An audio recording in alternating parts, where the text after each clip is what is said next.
Voy a plantear el problema. El problema consistía en analizar el problema desde el punto de vista filosófico y desde el punto de vista arquitectónico. Lo voy a atacar. Desde el punto de vista filosófico, se ha estado manejando la situación racionalista desde el siglo XV, Spinoza, todos ellos, hasta la actualidad, en que la lógica del pensamiento es trascendental. O sea, trasciende de la realidad a la mente. En la realidad se hace presente la lógica del momento histórico, socioeconómico, sociopolítico, etc. Y entonces ellos plantean que la lógica viene así, que trasciende de la realidad a la mente. En cosa contraria, Husserl, que es obviamente con ciertas tendencias platónicas, ¿no? Intenta, le tarda años, que después, y a mí me llamó la atención eso, tarda años, ahorita voy a explicar eso, ¿no? De que realmente hay una posición inmanente. Entonces él habla de que la lógica va a ser producto de la reacción inmanente de la mente, de que la persona tenga un conocimiento total y contesta lógicamente desde la mente. Entonces, platónico. Entonces, en este momento estamos poniendo, voy a empezar a usar el pizarrón porque esto va a ser casi puro pizarrón. Podríamos pensar también ahí en supuesto epistemológico. Sí, los tecnológicos igual va a venir de la realidad, es trascendental. Entonces se puede decir, poniendo una flecha así y otra aquí así, que está lo trascendental y está lo inmanente. Entonces lo inmanente está dentro del cerebro, y esto parte de la realidad al cerebro, ¿correcto? Este es un problema filosófico. ¿Sí? ¿Qué pasó? No, usted tiene su micrófono. Sí. Entonces, de esa manera hay una problemática que Husserl quiso equilibrar. Eso lo que yo voy a hablar porque esto surgió del interés que teníamos y de estar leyendo las críticas que le hacen a Husserl. Entonces, a través de las críticas entender que Husserl trata de hacer ambas cosas. Entonces, él habla de la intuición, que la intuición va a surgir de aquí, pero habla de varios tipos de intuición.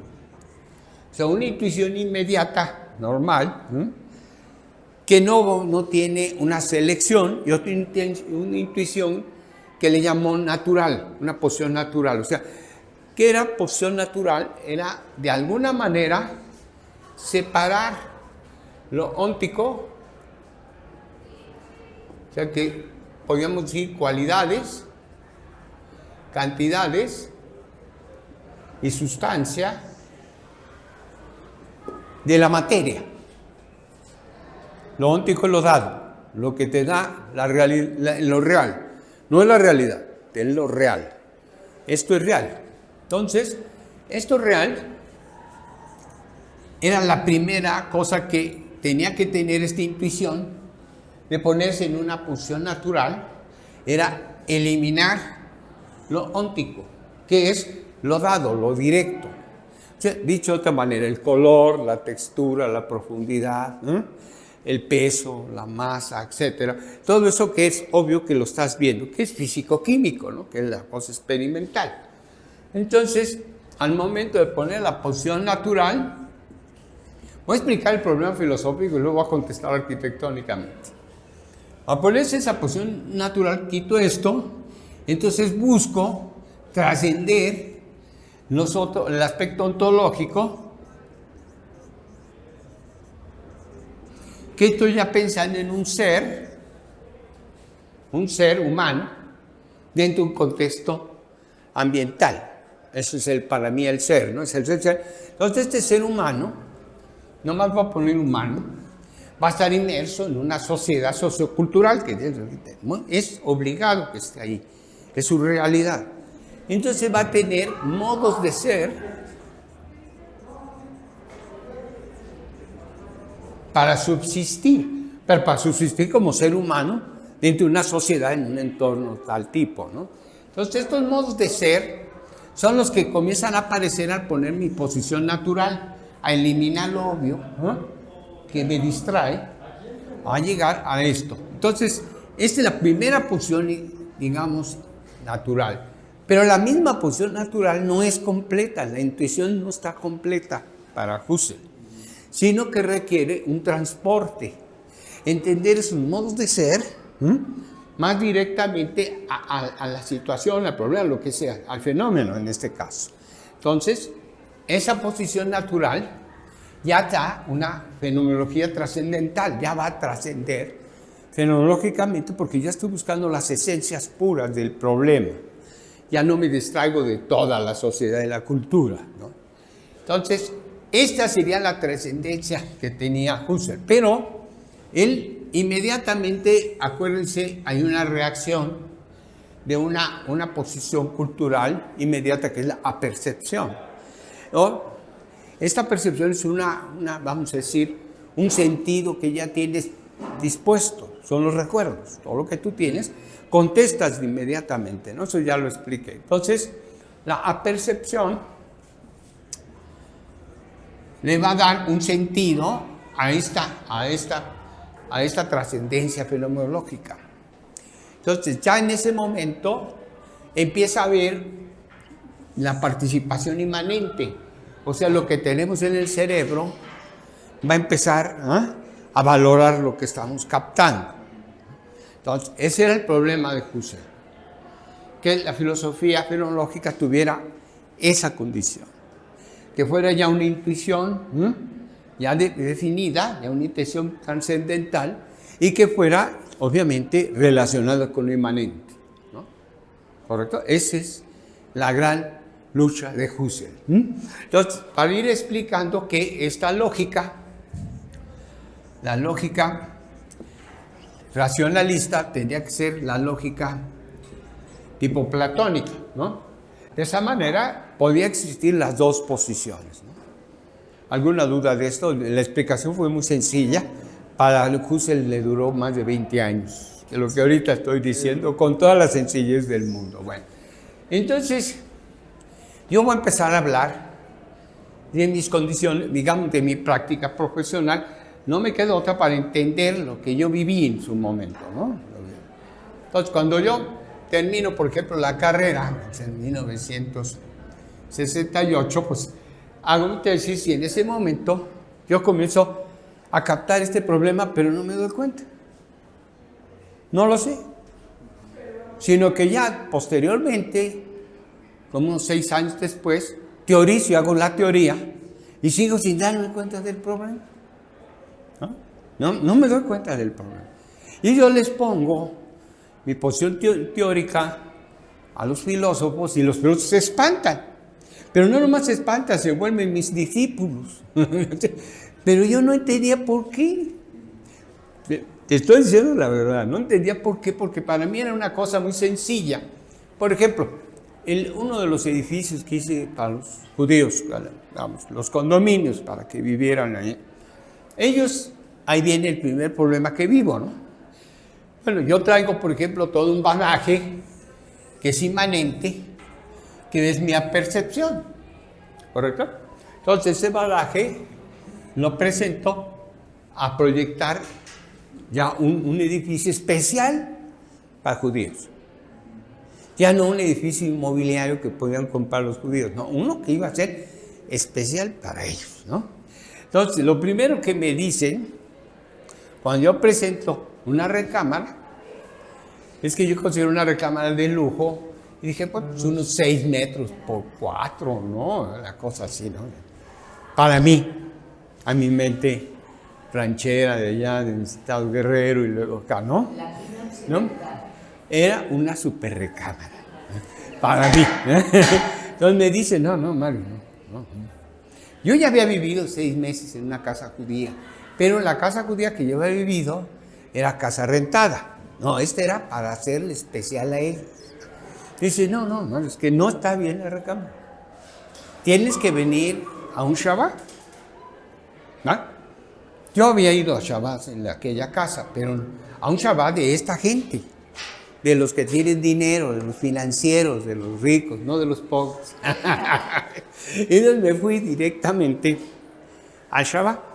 Efectivamente, se metían en la recámara, si te gusta 20, y comenzaban a tomar café de este turco y a discutir, no, que cómo te va la finanza y que el dinero, que no, yo te apoyo, yo puras finanzas, puro dinero. No, yo iba a lo que iba, 20 gente. Pero no era la estancia, era la recámara. No era la estancia, era la recámara. Era la recámara. Vamos a explicar 3 puntos, ¿no? 3 puntos, ¿no? Entonces, aquí está la cocina, la recámara y digamos la zona pública que es sala-comedor. Yo estuve con ellos en la discusión financiera en la recámara. Entonces nos dijo, ya ves, ¿no? Nuestra recámara debe ser cómoda para la discusión de las finanzas, ¿no? ¿Cuánto es el tamaño de la recámara? 12 metros por 6. Yo me quedé. 12 metros por 6. Pero pues yo lo viví. Bueno, pero al mismo tiempo, en el Shabbat estaban las mujeres, las mismas 20 mujeres, en la cocina, cocinando. Entonces, no es una cocinita, es un cocinón, casi laboratorio. Ahí están las 20 mujeres trabajando, todas muy ordenaditas porque saben qué hacer en el Shabbat, ¿no? Unos hacen el caldo negro, otros el caldo ácido, la carne negra, esto, todo lo que es el Shabbat. Bueno, después se juntan todos, pero los niños están en la sala. Y si son 20, ahí son como 40, ¿no? Después se juntan los otros 40 con los otros 40, 80, y ahí están en la sala. Entonces son unas salas, pues de tamaño del universo, ¿no? Entonces, eso trae como, ¿qué es lo que yo voy? Me hacen vivir esto, que podía ser lo que en este momento, mi posición natural, elimina ya lo que yo tenía, esta percepción, este movimiento, para entender las esencias que requerían ellos. No lo que yo quería, lo que ellos requerían. Entonces, de eso hice 3 edificios, o sea que ya después me volví experto en el asunto. Entonces, hice 3 edificios, y eso, de esa manera transporté lo que Husserl quería, pero de manera de proyectos, porque entonces yo conocía la situación y trascendía, pero ya no trascendía lo que yo quería, sino trascendía lo que ellos querían. Entonces en ese momento, eso después lo ejercité en el premio de Varsovia, y fue un hitazo. Ahorita explico cómo fue el premio de Varsovia. Pero no tiene que ver con el programa de necesidades. Todavía no estoy hablando del programa de necesidades, estoy hablando de la manera de vivir, de la forma de vida cotidiana de ellos. Después yo hago el programa, obviamente, ¿no?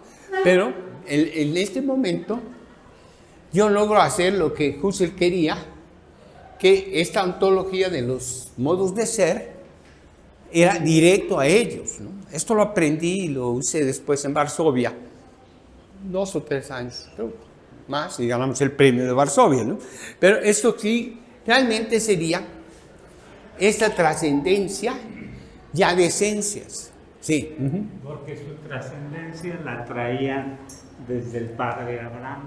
Cómo No, vivían, sí, no, cómo sí, se sí. manejan. Y a Sí. ver, ellos siguen pensando y siguen creyendo que son el pueblo elegido por Dios. Por Sí. tanto, van a seguir, que es el brinco que da usted, de la inmanencia a la trascendencia. De alguna manera. Ellos trascienden su mundo, pero ya son esencias de su pueblo, esencias del grupo, pero en este caso eran financieros, porque yo había tratado también medianos, o sea, y había pobres, judíos pobres, y eran diferentes, ¿no? Independientemente de sus tradiciones, Sí. es su realidad. Sí, ahí existe un líder, Sí, exacto. y el líder es el que tiene la casa esta. a donde tú vas a ir a juntarte ante el líder. También rezan y todo. Tuve una experiencia, maestro, que la maestra la vivimos de alguna manera. Ajá. Teníamos un compañero, Ezequiel Nakachi, Miraji. Ay, ¿cómo te acuerdas del apellido? Qué bárbaro. Y este señor nos invitó a su casa. Ajá. Llegabas a su casa y tenía para llegar una estrella de David en mármoles gigantesca. Después pasamos a comer y después a charlar. Sí, Y el yo puro espaciote, me ¿no? acuerdo impresionante que me dice, ¿quiere un café? ¿Cómo no?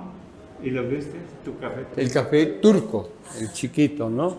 Bueno, se va entendiendo, ¿no? Lo que estoy explicando. Ahora Ezequiel tomó la posición que tenía su papá.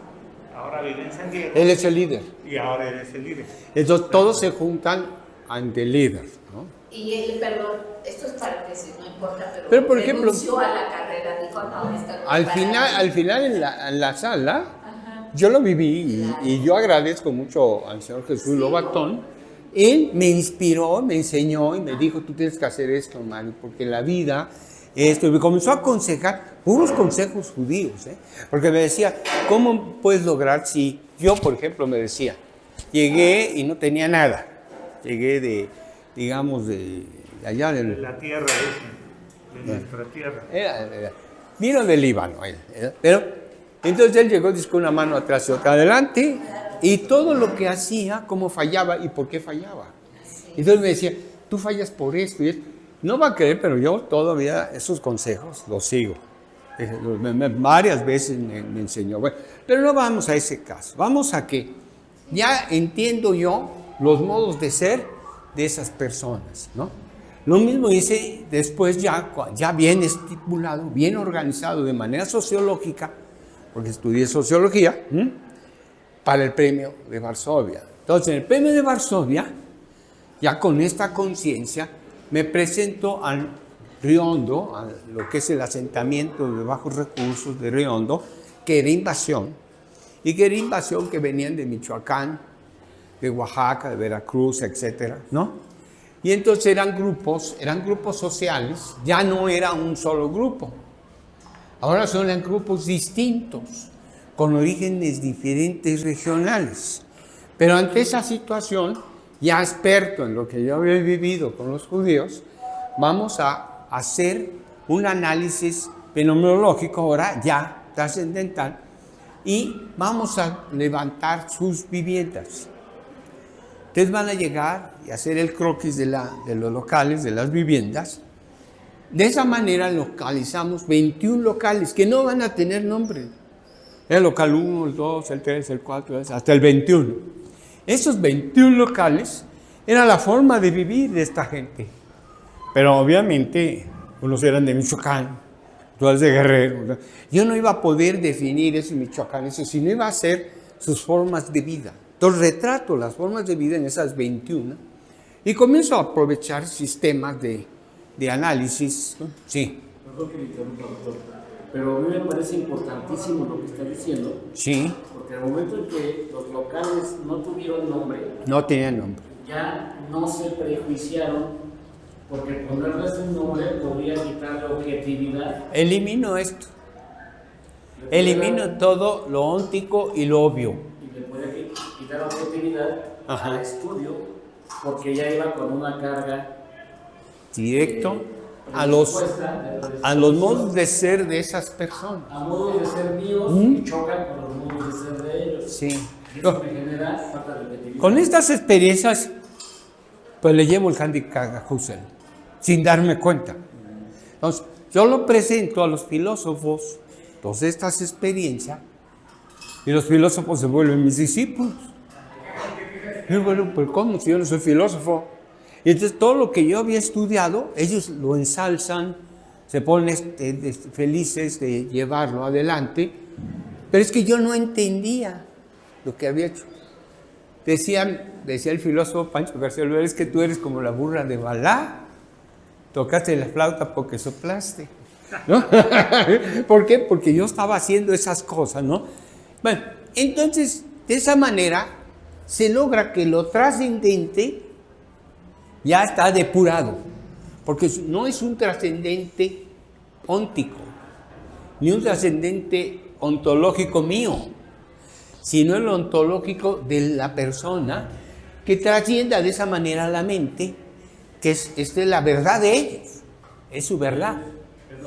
Entonces, esa verdad es la que trasciende y yo inmanentemente contesto con todo lo que soy y doy la lógica y genero una lógica equilibrada entre lo material y lo ideal. ¿No? Eso fue la burra de Balaam. Toqué la flauta. Bueno, entonces, al momento de que entiendo todo esto, comienzo obviamente más allá a comprender, eso ya viene en los últimos estudios actuales, ya voy a dejar mi experiencia. Me vengo directo a la posición teórica como estudiante de eso y comienzo entonces a entender, ¿no?, qué es lo que pasaba, por ejemplo, con varias discusiones que yo tenía con Luis Díaz Barrero, con otros, ¿no?, de que decían, no, ¿por qué estás haciendo tú un análisis? El primer análisis mío fue muy sencillo, partir, voy a poner aquí, otra tocada de la flauta de Balaam, ¿no? Voy a poner aquí 3 triángulos, que yo seguí 3 triángulos, y este triángulo, ¿verdad?, era digamos, la conciencia.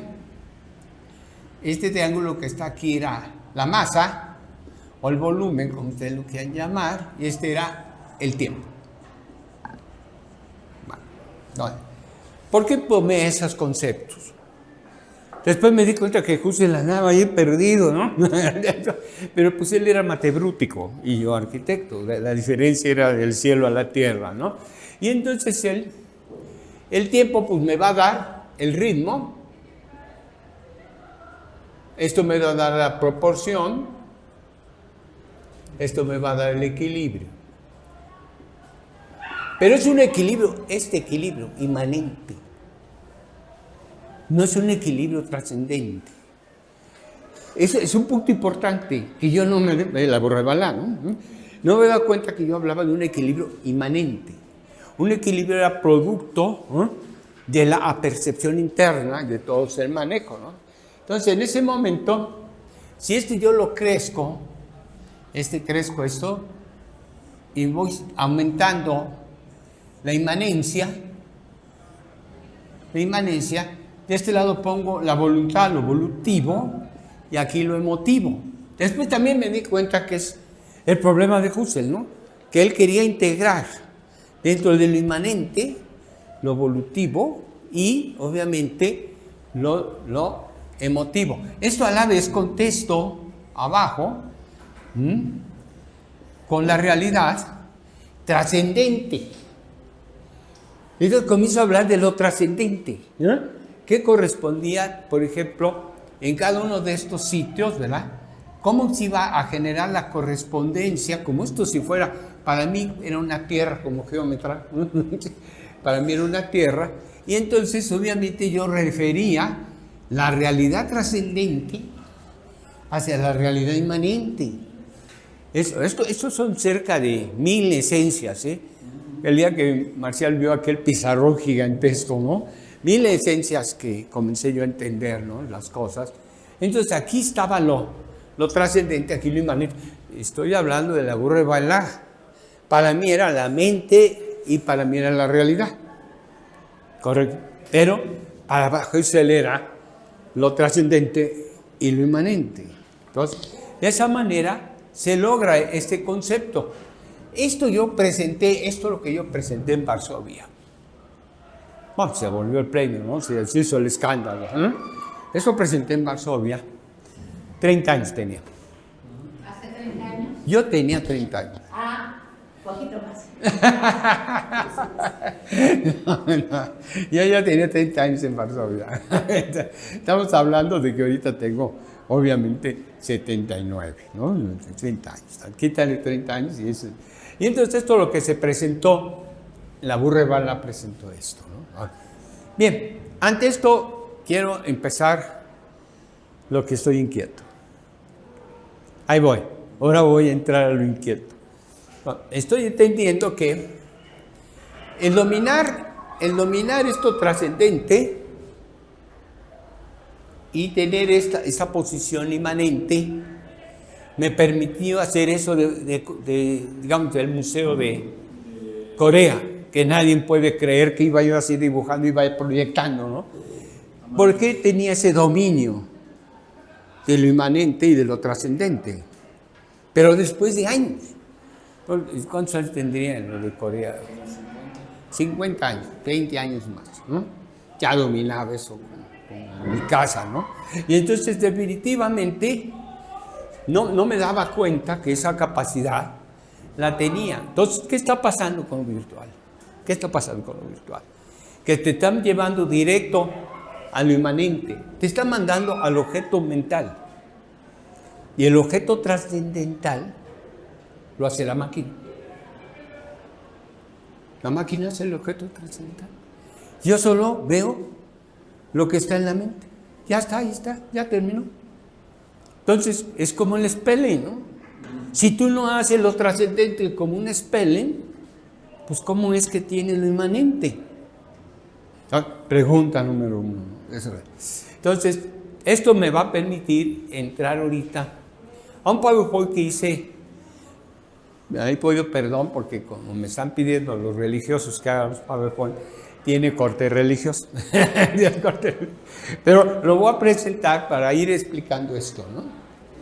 Una cuestión, doctor. Ajá. Pero aunque la máquina está haciendo lo trascendente, la máquina no lo hace sola. No, tú lo estás operando, Obedece pero tú vas perdiendo el proceso. Pero lo trascendente no es la máquina. No. Lo trascendente es que tu edificio reúna lo que pensaste en la inmanencia. Sí, Eso es pero la trascendencia. tú no estás haciendo el ejercicio. Tú estás apoyándote en la máquina para hacerlo. Tú lo estás Dirigiendo. Pero en ese momento es donde estamos hablando de la bajada del cociente intelectual que está pasando. Entonces, vamos a entrar ahorita a... Cuando uno tiene obras un poco grandes y que tiene 600 personas a tu cargo, tú diriges para hacer la trascendencia. Diriges y delegas. Por eso, dirigir es delegar. Diriges y trasciendes. ¿En qué? En el resultado final, que es tuyo. Bueno, esto más o menos se entendió. No lo quiero profundizar mucho porque todo el fin de semana estuve peleándome con los cuates. Y puedo empezar a hablar de los detalles en que peleé. Y de dónde estaba la lógica y esto. Pero bueno, esta es la conclusión. Esta es la conclusión, ¿no?, que estoy dando. Ahorita entro a este lenguaje virtual. Es religioso, ¿eh? Así es.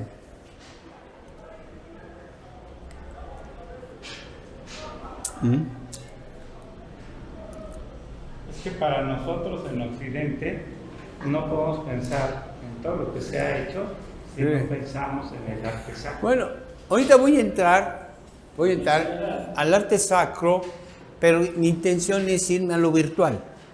Porque yo ando con la lata de lo virtual, dando lata, ¿no? No he parado, sí. Y ahí estoy que lo virtual. He entendido muy bien que si yo no domino lo trascendente, lo virtual comienza a llevarme a una baja de intelecto, una baja de la operación que debo yo de hacer, ¿no? Entonces, voy a empezar. Voy a poner un detalle de mi capilla de los 18 años de edad. Es la capilla universitaria, la que ganó el premio, ¿no?, mundial. Bueno, simplemente después, a mí me llaman en 1963, yo estaba terminando primer año, bueno, ahora segundo semestre, ¿no? Estaba terminando, es el maestro Francisco Centeno, obviamente Francisco Centeno de ITA, maestro de geometría, el más de más, para acabar pronto. Y él les dice, se les acercan los dominicos y dicen, porque en ese momento había que ver el fenómeno que se estaba presentando. El fenómeno es que se dan cuenta, toda la religión católica, que está atrasada, que tiene que hacer un sínodo. Y es el sínodo más duro que hay en esta época, que es el de sínodo Vaticano II. Entonces, el año 1963 deciden encerrarse para hacer el sínodo y actualizar la religión. Pero por el otro lado, los dominicos, ante esa situación, que son los que les gusta mucho razonar, que una orden muy razonadora de ese tipo, comienzan a buscar el representante que pueda nivelar el arte sacro a la actualidad. Porque ya no es hacer un arte sacro antiguo, sino el nuevo. Y escogen, Couturier es un dominico que escoge a Le Corbusier. Le Corbusier va a ser el líder que va a cambiar, y va a cambiar todo. Pero dando que Le Corbusier era ateo por la gracia de Dios, pues aceptó, pero con su ateísmo hace Ronsheim, que es la primera disposición. Bueno, entonces en esa época, aquí estoy poniendo las conclusiones que tomó el Concilio Vaticano II en los artículos que correspondían y que empezó en 1963. Este proyecto es de 63, nomás es un detalle, es el bautisterio, ¿no? Pero ya tiene una presencia totalmente actualizada, como si yo hubiera estado en el concilio y yo hubiera obtenido los resultados que se terminaron en 65. O sea, estamos hablando 2 años antes, presento esto, pero es esta experiencia, es la manera de la flauta de Bach, ¿no? La toqué.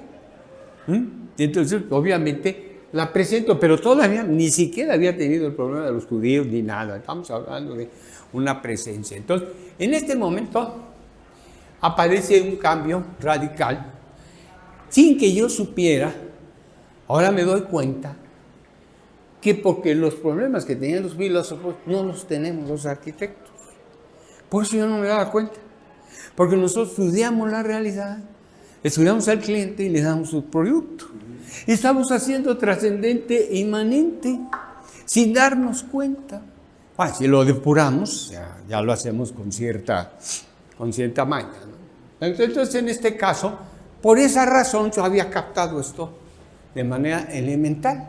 Había sido la burra de Bala, toqué la flauta. Pero no es que tocar la flauta, es que esa es la manera de pensar del diseñador, ¿no? Entonces, voy a seguir adelante.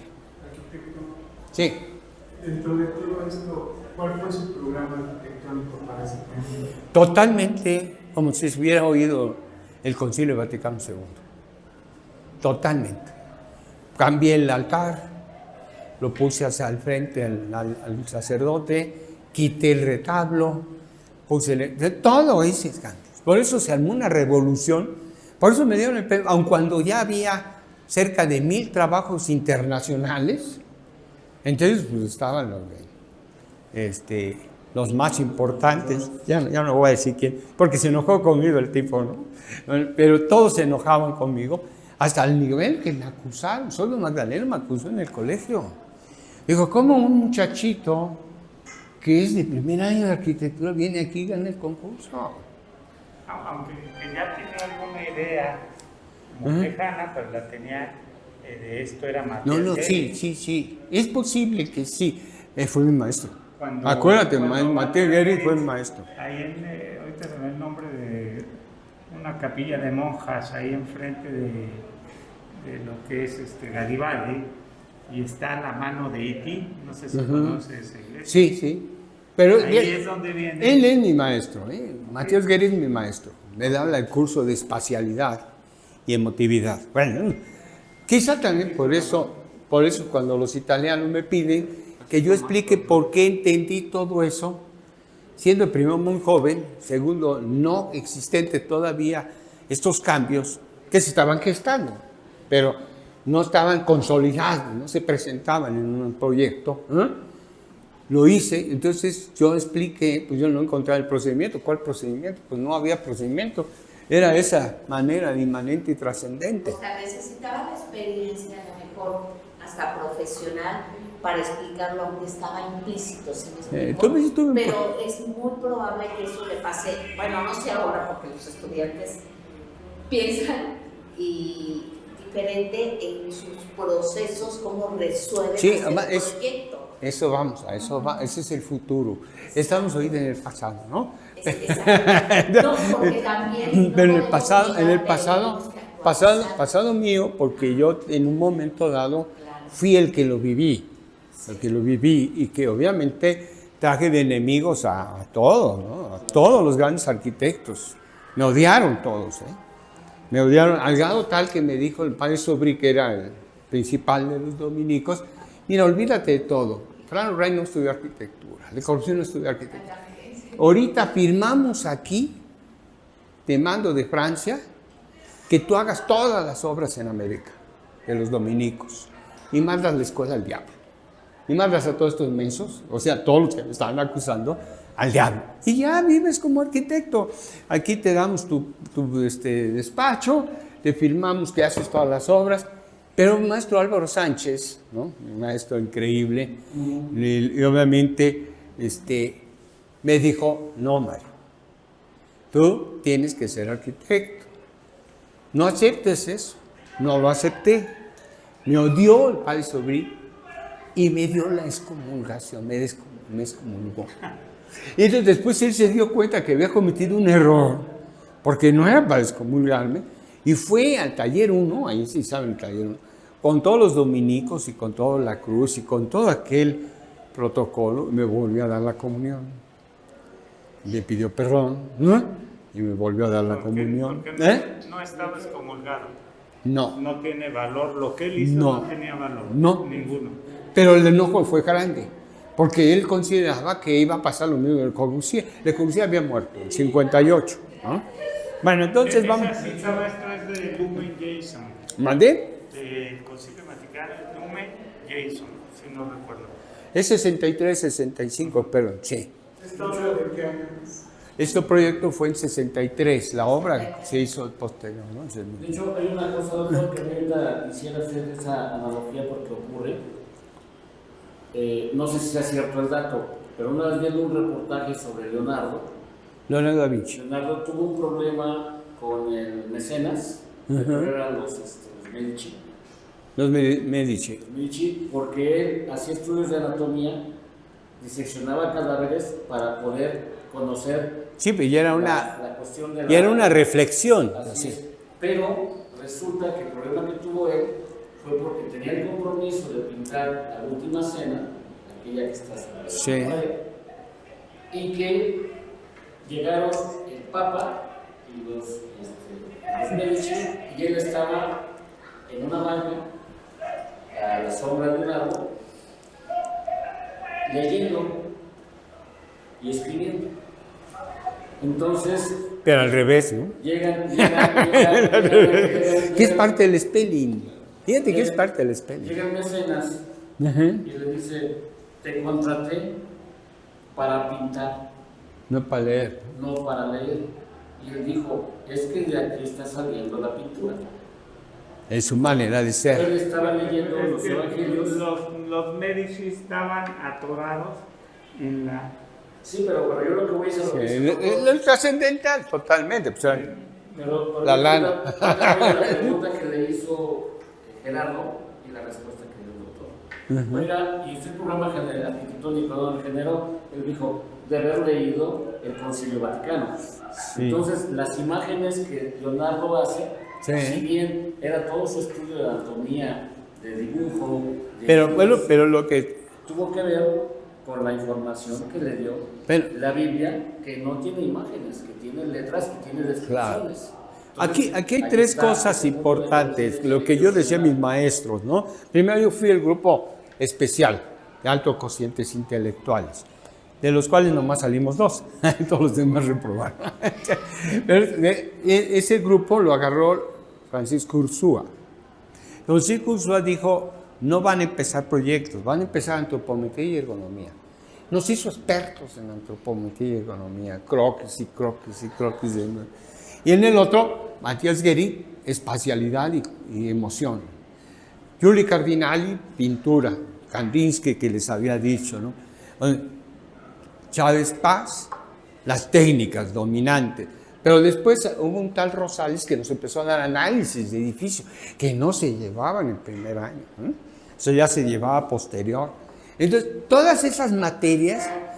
y falta Leos de la Fuente. Redes y ritmos espaciales. Vino de Madrid exclusivamente a darnos clases de redes y ritmos espaciales.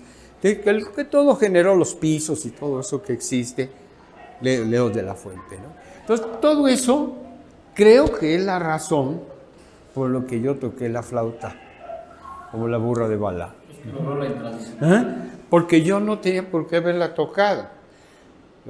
Yo lo logré en un segundo, se lo volví a decir, hice el croquis, ahí está el croquis.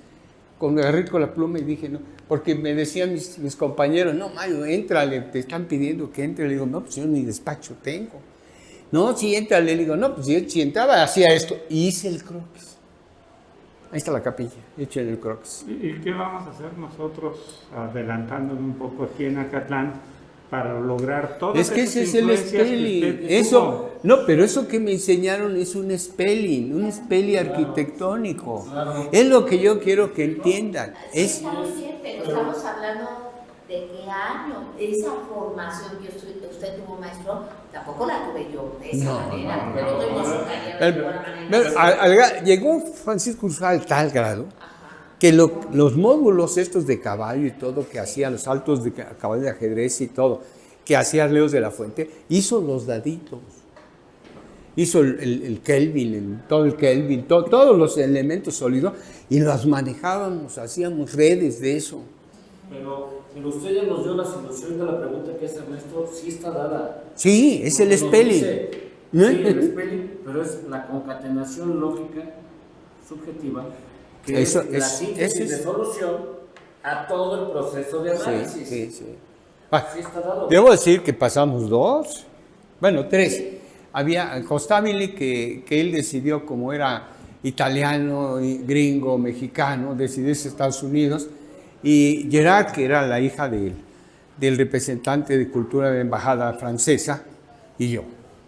Son los que pasamos. Perdón, pero nada más dígame el horario que usted tenía. Todo el día. Todo el día. Claro. Entonces, sí tenía, perdón, en discreción, tenía beca, dinero, alimento, algo, una beca. Yo fui un individuo muy pobre, tomé mucha fama y tuve muchos mecenas. Y esos mecenas me pagaron todo. Y puedo decir los nombres. Uno fue Pino Casas, después Abraham Lobatón. Y llegó, no nomás me pagaron, me puso un penthouse, Abraham. Yo vivía en un penthouse, yo no vivía en mi casa, vivía en un penthouse, ¿no? Donde tenía todos los servicios pagados por él.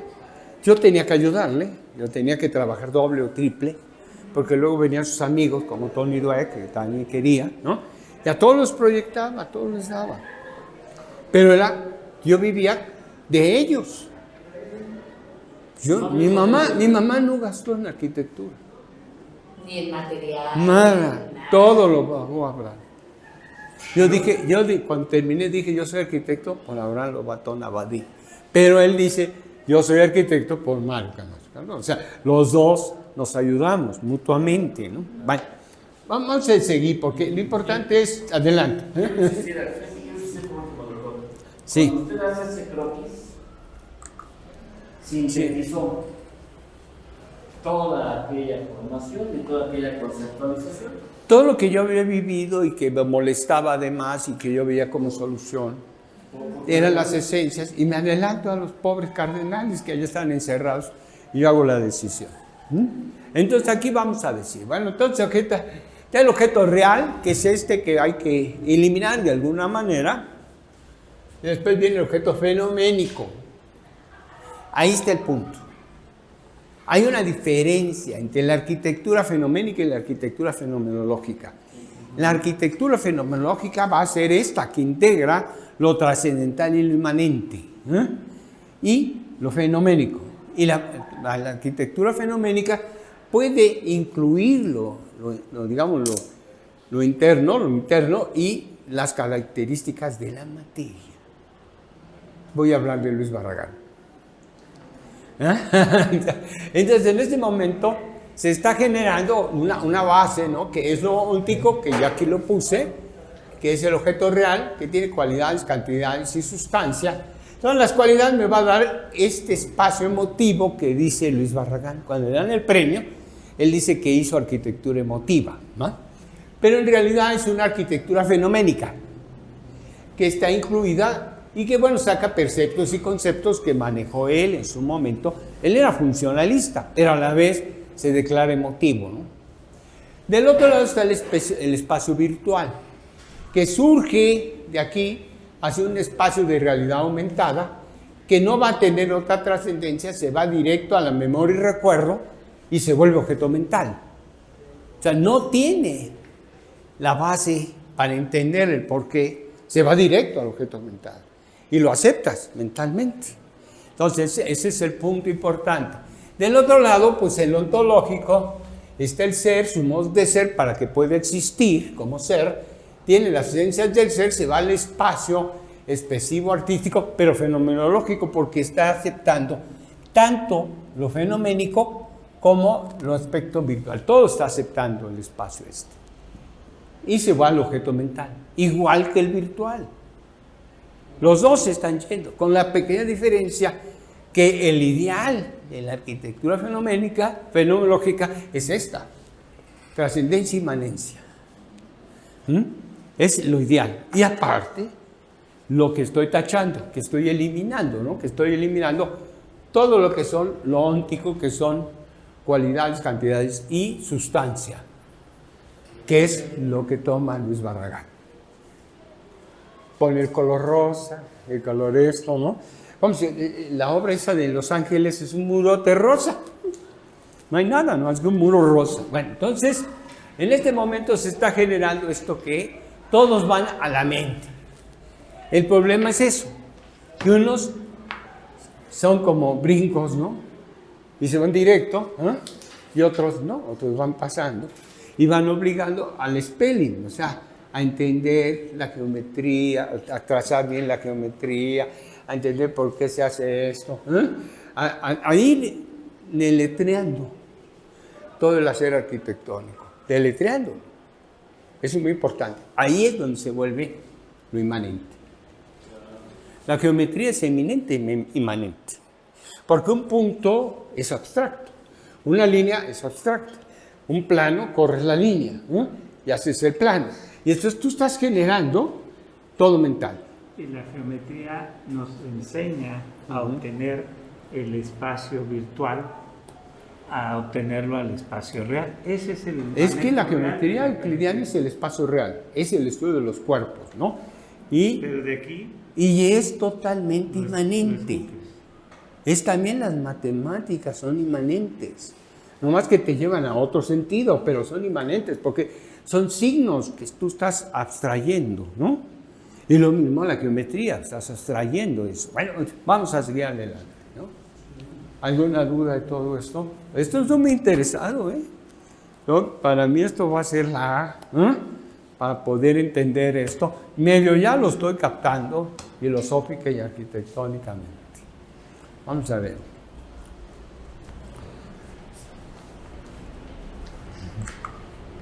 Bueno, pues entonces, el espacio sacro, yo estoy religioso, acepto, perdón. Vuelvo a pedir disculpas porque es católico, apostólico y remono, ¿verdad?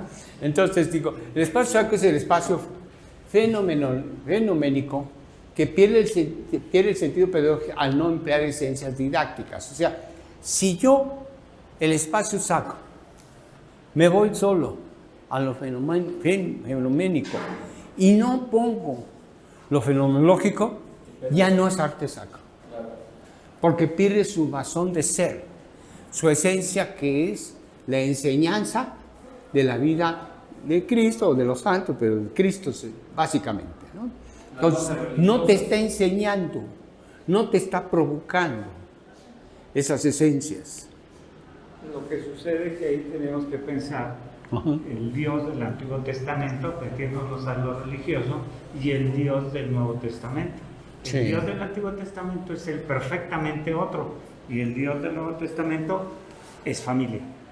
Sí, bueno, en este caso, tú sabes que existe ya una posición de varias escenas que nos puede reportar la vida de Jesús y sus enseñanzas.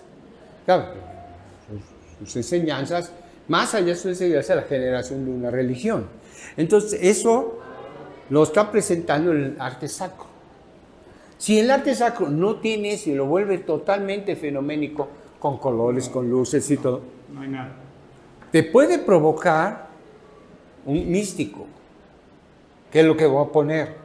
Voy a poner la última obra de Le Corbusier y te puede provocar lo místico, pero no es arte sacro. ¿No? ¿Qué, perdón? No es arte sacro. Hay un punto más que falta, hay un pequeño puntito más que falta y que quiero volver, porque eso no lo hemos hablado. Se puede conseguir que entonces lo que está trascendente es el arte. El arte es materia, transformada. Aún la misma música es movimiento de materia. Y esa materia nos está tocando a nuestros sentidos. Entonces, obviamente, estamos generando emociones, sentimientos, porque obviamente aparece lo inmanente. Entonces, lo inmanente le da sentido. Bueno, es más, si yo tuve por ahí un amorío y la música, y entonces me recuerda. Entonces, todo eso me está dando lo inmanente, ¿no? Pero más allá, cuando lo inmanente comienza a ser más profundo, entra lo que yo puse aquí. A poner aquí, nomás me faltó poner el centro, que es armonía. ¿Eh? Entonces, cuando yo ya capto la armonía del arte, quiero dejar esta idea bien clara, ¿no? Cuando yo capto la armonía del arte, yo ya estoy viendo el objeto estético, más allá de las categorías estéticas. Categoría estética puede decir, tiene belleza, es majestuoso, eso. No, ya estoy viendo esencias, estoy en la armonía. En ese momento, quiero llegar a este punto, un puntito nomás.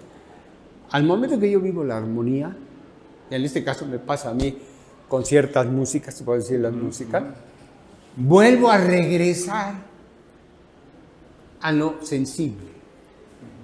Y entonces puedo llegar a concentrar tanto mi mente en lo sensible, ya no estoy viendo ritmo, proporciones, ya estoy viviendo las notas solamente, y entonces en ese momento puedo tener un rapto estético. Quedarme como idiota viendo solo eso. Pero sigo siendo objetivo.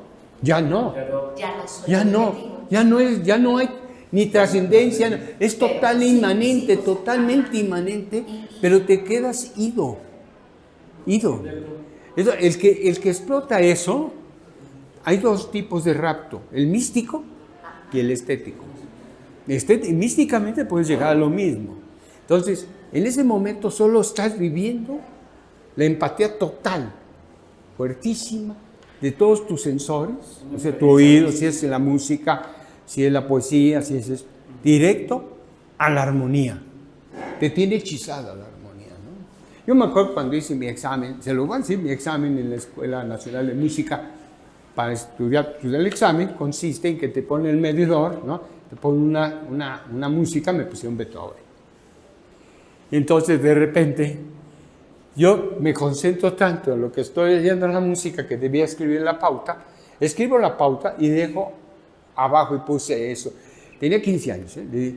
¿Cómo digo? Dije, a ver, si me acuerdo, labios acústicos de música hermosa, que tocándome su nota armónica, anida en mi corazón sinfonía tan gloriosa. Oh, los maestros me sacaban.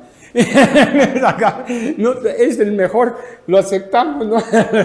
Porque aparte de haber escrito en la pauta las notas, las mediciones, puse el pequeño pensamiento de lo que me provocó estar oyendo la música que me pusieron de Beethoven. Entonces eso... Maestro, ahí quisiera decir, Leonard Bernstein. ¿Quién? Leonard Bernstein. Ajá. Allá en 1950 hace varios conciertos para jóvenes. Y en esos conciertos maneja, explica lo que es la armonía, la música clásica y lo relaciona de alguna manera a la sensación. Ajá. se relaciona, porque dice, la música clásica no se llama música clásica, No, ni es- música culta, ni todo esto. fue popular. Se llama música exacta. Sí, pero fue popular, en su momento fue popular, que se vuelve clásica, ¿no? Pero es un momento de que se está midiendo cómo, ¿no? Bueno, estamos nomás ese pequeño problema faltaba explicar, que puede haber raptos, y raptos con la poesía, con la música, con la arquitectura, que puedes tener raptos. Por ejemplo, a mí me pasó, por ejemplo, combinado, el agua, la luz del atardecer, los faros de San Marcos, la llegada a San Marcos, la vista de San Marcos, y tuve el rapto. Tuve el rato viendo las luces en el agua, la emoción de acercarme, que la lancha iba acercando a San Marcos, la perspectiva urbana que se me iba abriendo. No, bueno, sigo emocionado, Algo más centrado. Sí. La Catedral de Burgos Sí. mata con todas esas formas y esa manera, te mata, te dice, aquí estoy. Ahí es donde tienes el rapto, ¿no? Es muy importante ese punto porque regresas a lo sensible, regresas. Cuando ya llegaste a la total armonía, regresas a lo sensible. Eso faltaba de explicar, ese puntito. Y todo eso se da en las bellas artes. ¿Eh? Todo eso se da en las bellas artes. Sí. Es música. La arquitectura y la es arquitectura, bellas que artes. es la mamá de las artes. Bueno, aquí estoy explicando, por ejemplo, el manejo de la materia del ente, que son cualidades, cantidades y sustancia, que es lo que expliqué aquí, ¿no? Que lo taché. O sea, si yo quiero tener una trascendencia fenomenológica, lo tengo que tachar. Pero, si yo quiero, aparte de tener la trascendencia fenomenológica, explotar lo fenoménico, pues lo exploto, entonces es peor. Porque estoy generando todo junto, ¿no? Estoy generando todo junto, malo inmanente, ¿no? Entonces, si yo domino eso, como arquitecto lo puedo hacer. Como filósofo les cuesta en mitad del mundo, ¿no? Husserl, para lo que ahorita estoy explicando, le costó una vida. Es que una de las ventajas de la arquitectura es que es tangible. Sí. Sí, Lo que- es tangible. Y así Dice- tangible puede ser resumido. Fíjate lo que dice. No se plasman las esencias en la materia. Lo que se plasma es la expresión de esas esencias. Y la expresión en la materia. O sea, la expresión tiene que ser a fuerza interpretada por otro de manera a posteriori, usando palabras de Kant. Posteriormente tú sientes la reacción, ¿no? De lo que te está provocando. Por eso puse el bautisterio, ¿no? Porque lo ves y puedes decir que fue en 1963. Tiene una pregunta. Atemporal. Esa temporada. Entonces acaba. Después viene estima sensible, los sensores. No se ve mucho, voy a ampliarlo.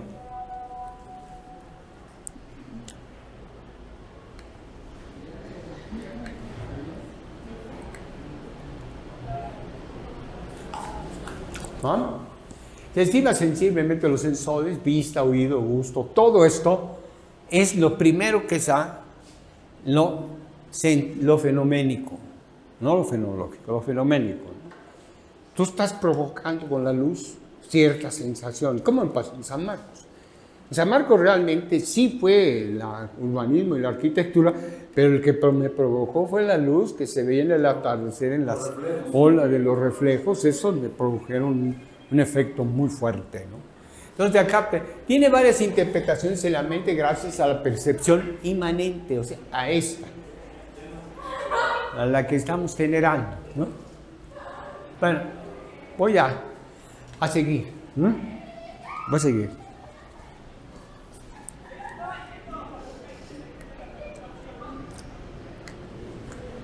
Ahí tienen ustedes a Luis Barragán. Es un funcionalista, pero maneja su arquitectura emotiva. Ahí está su color rosa, ¿no? En su casa estudio, ¿no? Sus luces, ¿no? Aquí la capilla, ¿no? Sus luces, esto. Entonces, la arquitectura emocional que él decía combinaba la funcionalidad, porque era funcionalista, con el sentido espiritual, empleando manejo de luz, color, ¿qué son eso? Fenoménico. Él explotaba lo fenoménico. Entonces él decía que provocaban emoción. Ya lo sabemos que sí, porque en el momento que tú llegas a la armonía, te regresas a los sentidos y a ti te está palpando aquel rosa y todo, te está enviando mensajes, ¿no? El estudio Casa de Barragán, en 1947, 86, produce emociones con la luz, el color, transmite las esencias del ser humano por medio de la impresión sensorial, cualidades de la materia, que es color, textura, que no son en realidad, no estamos analizando ahí, nos roba lo fenoménico con lo fenomenológico, nos roba. ¿Me explico? Explotado está lo fenoménico que no damos cuenta de lo fenomenológico. De hecho, nos roba y nos arroba. Y ahí dice, doctor, hay una cosa que es muy interesante a mí en este momento. Rico Barragán es funcionalista, Sí. pero por su manejo fenoménico, Sí. los valores del material, no contradice su funcionalismo a su arquitectura emocional, ni No. su arquitectura emocional a No, su al funcionalismo. Y finalmente también la emocionalidad es una forma de funcionar. Bueno, aquí tengo otros ejemplos del aspecto fenoménico. No fue al azar. Esta capilla, un momento dado yo, sin estudiar mucho al verla, pensé que era Barragán. No, no es Barragán, un japonés. En Osaka, Japón. Esta cruz es un manejo de luz sobre oscuridad, profundidad, que es totalmente fenoménico. Pero con la influencia de Barragán. Sí, es totalmente Lo influencia de explicó, Barragán. Por eso lo quise poner al lado. Lo explicó Tadando aquí en Bellas Artes, hace Ajá. como 12, 15 años, estábamos en la... Su influencia la emotiva. universidad, allá arriba, bueno, se me olvidó el nombre, y fuimos a una plática con él y nos explicó ese detalle, por qué hizo eso. Sí, pero vamos más allá, que quiero ir más a fondo, rápido, ¿no? Este es otro manejo de luces, ¿no? Esto está en la iglesia de San Ignacio en Estados Unidos, ¿ah? Pero entonces el espacio, digamos, que te produce cosas enerventes, o sea, en ascendentes, que te produce las emociones. Hay algunas que hasta se ven, que te producen nubes así para que se vea flotando el edificio, con fuentes, ¿no? Con fuentes, con el aire, hace que se sienta que el edificio está flotando, ¿no? Ya, sí. Un poquito anterior a eso sería Santa Sofía. ¿Mandé? Un poquito anterior a eso la sensación sería Santa Sofía. Sí. Voy a seguir un poco más rápido porque, bueno, ahí tienen un premio, dice, es simplemente un cono con una luz. Y esta producción de la descomposición de la luz es lo que ganó el premio. Pero si tú ves, es un cono así, cualquiera, así como un piloncillo, ¿no? Igualito al piloncillo que yo usaba de niño, ¿no? Sí, pero ve cómo se ve.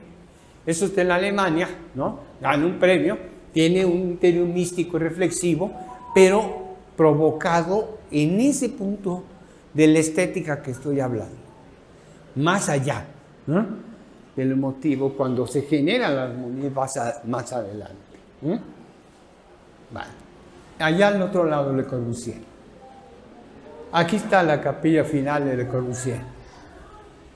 Ahorita la voy a detallar más, pero son unos pequeños hoyos que mandan la luz y según el momento del día, los rayos se van sobre la superficie, digamos en este caso de revolución, en general para no decir cómo, y están dando diferentes formas, ¿no? Es totalmente fenoménico. ¿Dónde está el arte sacro ahí? No hay arte sacro.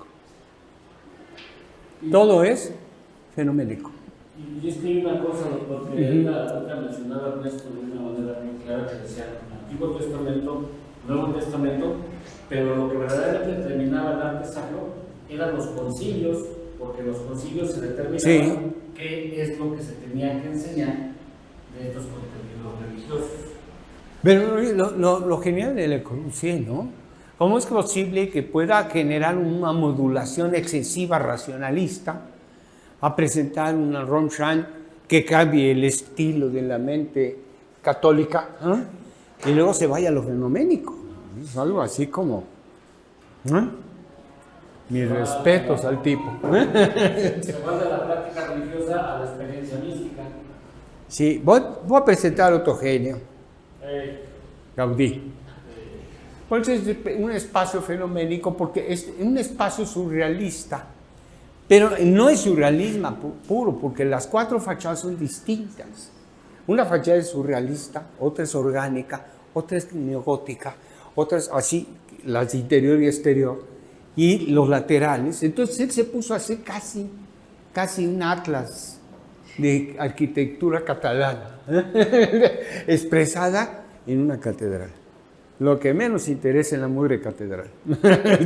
Todo esto es lo que él generó alrededor, ¿no? Y que, bueno, no se ha O sea, terminado. no se puede decir que fue un capricho, sin embargo, No. lo hizo, que hay todo un proceso conceptual, mental, y para que... Tú sabes que hay una una cátedra especial de Gaudí que se da en las caballerizas del Parque Güell y que las ha dado, bueno, creo que se llama Montaner, uno de ellos, ¿no? Y después ahorita es un japonés, el que ya Montaner murió, ¿no? Y tú puedes ir a escuchar lo que... Y el japonés está haciendo lo mismo de Gaudí. Hace los elementos en yeso, lo que va a ser la dovela, eso, y la va y la pone, ¿no? Que la hagan... Pero todo lo está haciendo, exactamente el trabajo que hacía Gaudí. Y lo interesante es que tenga escenas.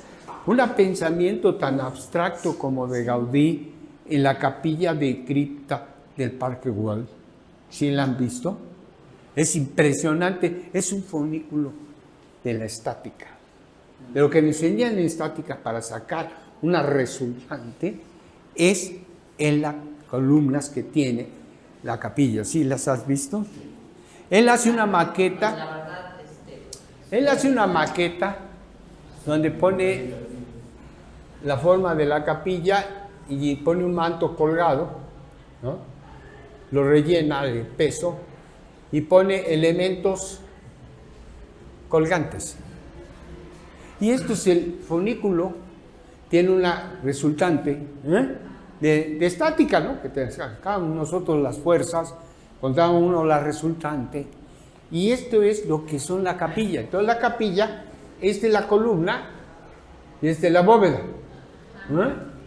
y se va generando columna y bóveda con las curvas que se están generando aquí. Son los ¿Sí? catenarios. ¿Sí? ¿Qué cosa? Doctor, aquí hay Catenarios, una, anticatenarios. mucho tiempo bueno, hasta ahorita que estoy viendo esto, se creía que ese templo de Gaudí Sí. era pues neogótico, algo así. No, tiene todo. Y ahorita pues resulta que es surrealista, es un espacio... No, total, tiene muchas formas. Bueno, debo decir, Puede ser... fíjense que esto lo está haciendo a fines del es siglo... que lo que pasa es que el proyecto original fue diseñado en neogótico cuando estaba haciendo en concurso, cuando Gaudí sí participó en él, pero Bueno, el Colegio de Gaudí- Arquitectos de Cataluña dijo que no. Entonces hubo problemas, Gaudí Hay era muy un de sí, anteproyecto no, yo no. gótico. Sí. Y el proyecto gótico está, y de hecho es la cripta la que toma la parte base, y entonces en consiguiente el arquitecto que estaba a cargo de la obra de la Sagrada Familia, o el templo expiatorio realmente, porque no era una basílica ni una catedral, solo era un templo expiatorio Así era. de una menor categoría, por así decirse. Entonces, por consiguiente, al perder este contrato y tomarlo ahora sí Gaudí, ya siendo un arquitecto más reconocido por tener ya unos cuantos mecenas y sobre todo tener el apoyo de un arzobispo, cuyo nombre no me puedo acordar, pero que también le hizo su palacio Palacio No, del es el Arzobispado. Gaudí, ese es el Güell. No, Es el duque Güell.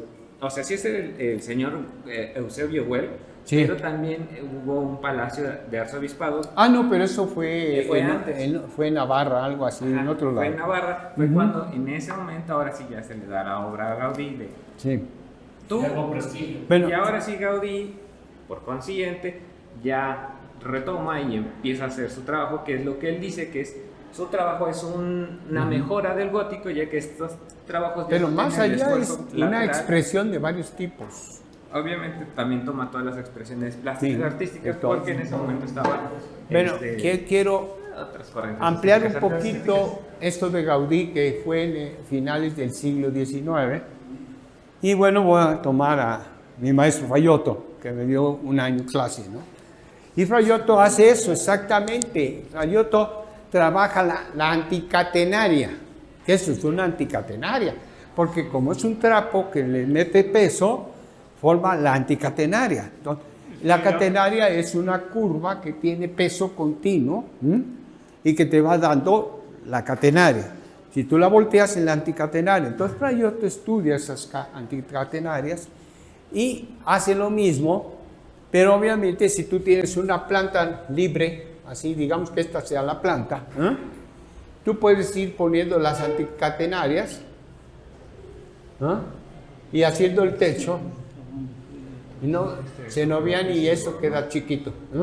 Entonces comienzas a formar así a base de bóvedas anticatenarias el techo.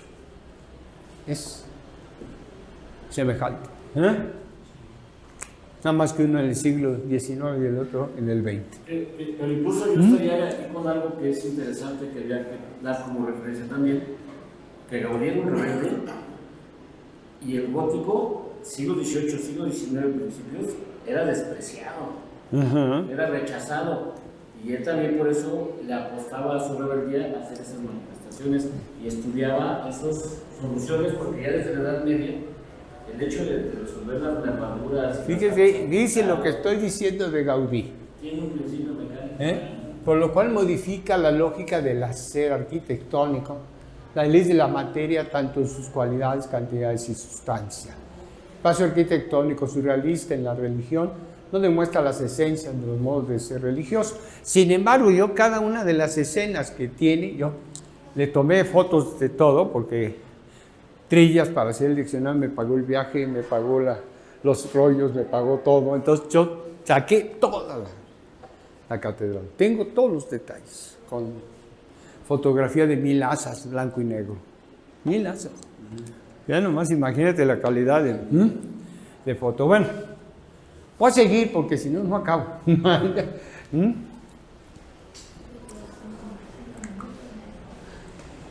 Aquí viene mi problema. Ese es mi problema. Aquí lo estoy radicando. Mi problema es exactamente lo virtual. Y entender esto que me permitieron la discusión con los filósofos, de que tiene que ser trascendente e inmanente. Y que entonces, ¿qué está pasando? Que lo trascendente se está dejando atrás y ya parten directamente de una ilusión o una posición a lo inmanente. Entonces necesitamos hacer el spelling de lo trascendente. Sí. Estoy haciendo una analogía con lo gringo, ¿no? Si se dan cuenta, nosotros usamos sílabas, ellos usan letras, nosotros sílabas. Bueno, voy a ampliar esto un poco antes de...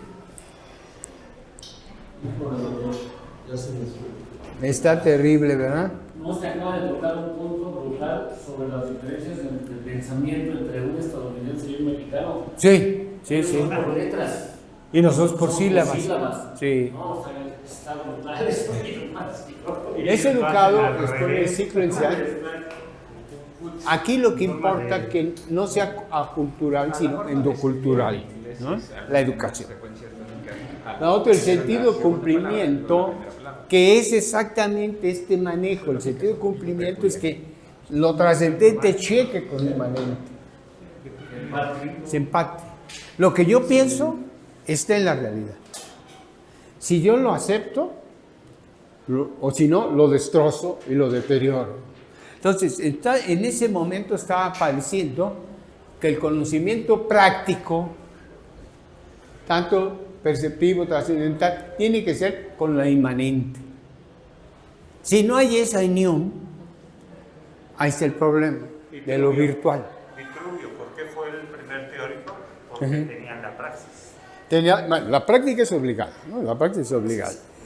Bueno, pero son los vestigios que quedan escritos. Porque anteriormente... Bueno, voy a bajar. También había Antes que se me vaya aquí el arquitecto Calva, porque se me quiere ir. Bueno, bien, por ejemplo, contiene rasgos expresivos como símbolos, íconos, señales y huellas. Eso es totalmente dentro de inmanente. Te enseña, y tú con un solo símbolo puedes demostrar todo lo que estás pensando de eso, ¿no? Es la inmanencia. Expresa perceptos, ya explicamos los perceptos la vez pasada.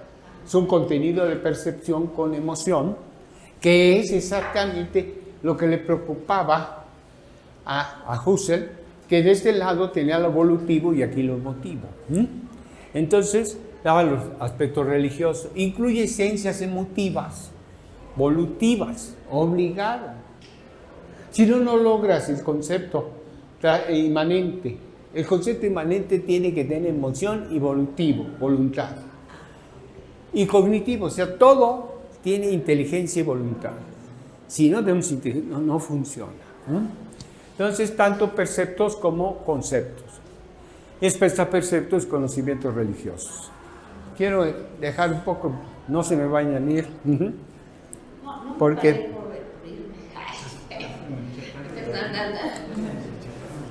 Bueno, aquí pongo algunos ejemplos de arte sacro, pero eso ya es para los religiosos, ¿no? Este es arte sacro.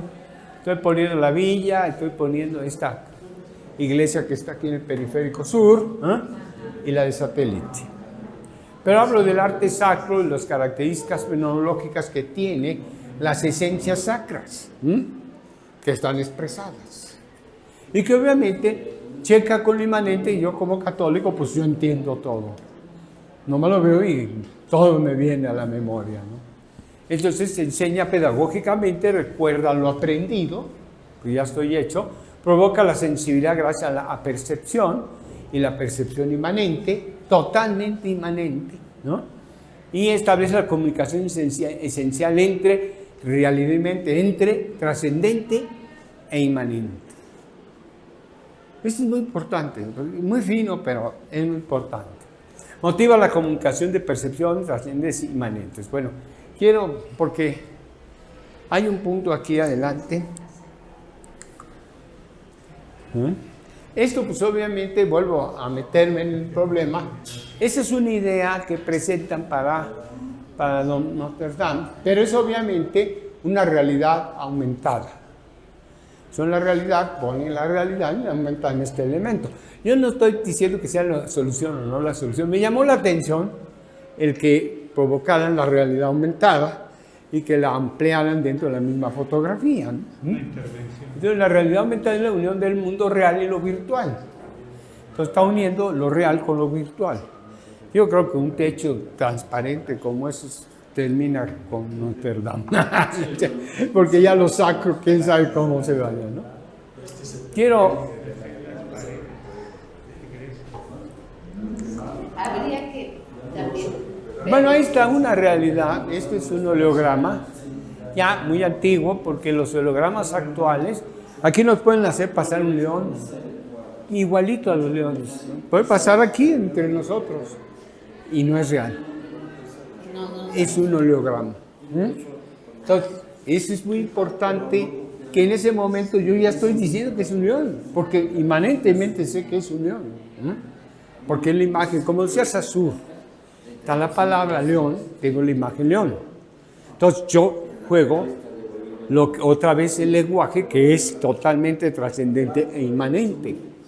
Ese es el chiste del lenguaje. Por eso hablo del spelling. Es el chiste, que hay ya una integración desde niños para hacer el manejo del lenguaje. Bueno, aquí pongo varios ejemplos.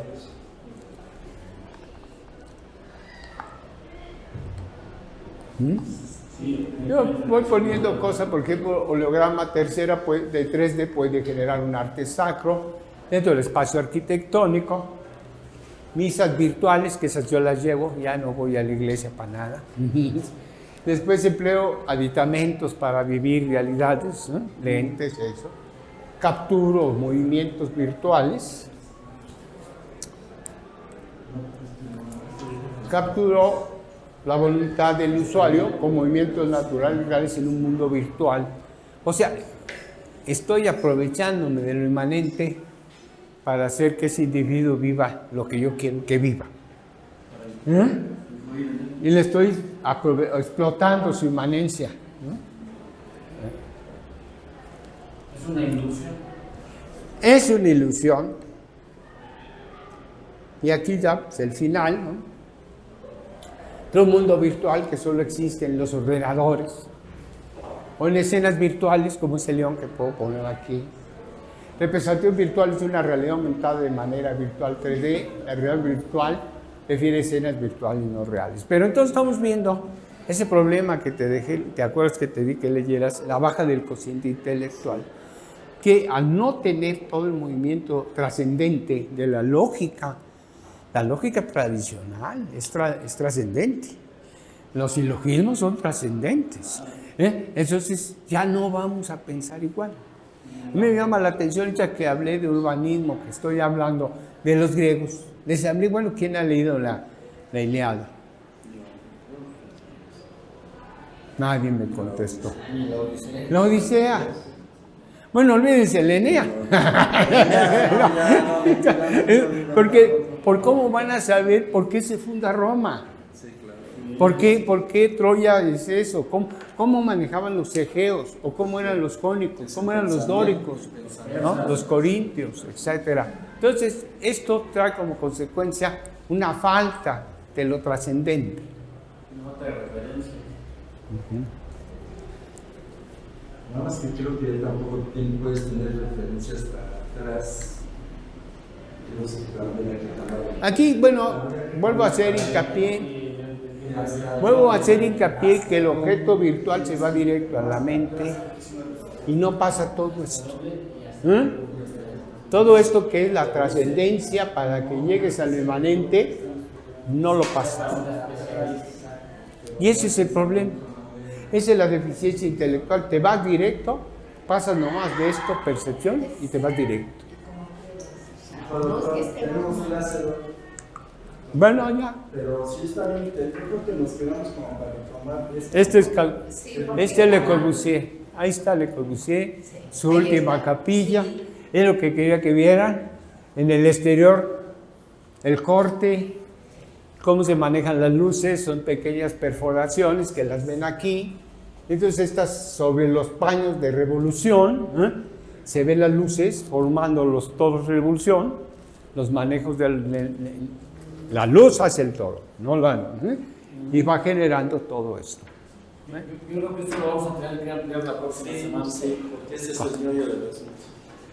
Mi interés era saltarme y no hablar ahora de multidisciplina, interdisciplina, sino de hablar de esto, del diálogo que tuve con las críticas filosóficas que le hicieron a Husserl. La otra parte didáctica no es que esté mal, se vuelve más árido. Siempre y cuando es le des mucho más apasionado. Entonces, porque te vas hasta atrás.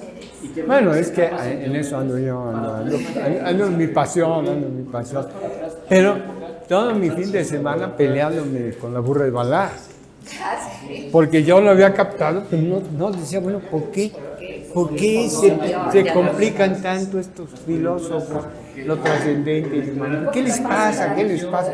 Porque uno ya está hecho para pasar eso, ¿no? Esa es nuestra carrera. muy bien, pues muchas gracias. Bueno. Feliz fin de semana. Y se pueden mejorar Feliz con fin de ideas semana. más. ¿Eh?